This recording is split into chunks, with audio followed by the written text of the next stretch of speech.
Polytechnic इंजिनिअरिंगचा paper आता मराठीत लिहिता येणार आहे। इंग्रजी बरोबर मराठी भाषेतही हा पेपर आता लिहिता येणार आहे। विधिमंडळाच्या दोन्ही सभागृहात हे विधेयक मंजूर करण्यात आले। राज्यातील पॉलिटेक्निक आणि इंजिनिअरिंग मध्ये शिकणाऱ्या विद्यार्थ्यांना आता इंग्रजी बरोबर मराठी भाषेत ही परीक्षेचा पेपर लिहिता येणार आहे।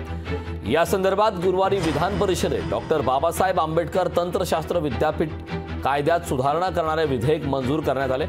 विधानसभेने मंजूर केलेले डॉक्टर बाबासाहेब आंबेडकर तंत्रशास्त्र विद्यापीठ सुधारणा हे विधेयक गुरुवारी विधान परिषदेत सादर करण्यात आले।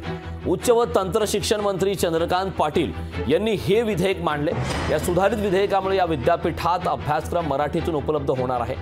2020 साली पंतप्रधान नरेंद्र मोदी यांनी नवीन शैक्षणिक धोरण घोषित केले असून त्यानुसार हे बदल केल्याचं मंत्री पाटील यांनी सांगितलं।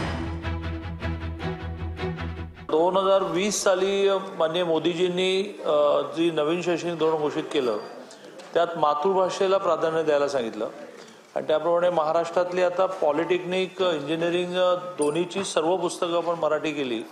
पण याचं जे संपूर्ण महाराष्ट्राचं विद्यापीठ आहे लोणेरे त्याच्या कायद्यामध्ये इंग्लिश आहे, त्याचं फक्त इंग्लिश ऑब्लिक मराठी, म्हणजे मग प्रश्नपत्रिका 2 भाषात येईल, उत्तर सुद्धा 2 भाषात लिहायला परवानगी ऐच्छिक पूर्ण।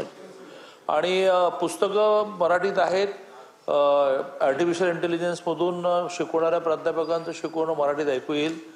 पण प्रश्नपत्रिका लिहिताना आणि एका पेपरमध्ये किती ऐच्छिक तर 6 पैकी 4 मराठीत लिहिले, 2 इंग्लिश मध्ये लिहिले तरी चालेल, पण ती कायद्यात प्रोव्हिजन करायला लागेल म्हणून ती करतो। लोकशाही मराठी ऐका, पहा, जागरूक रहा।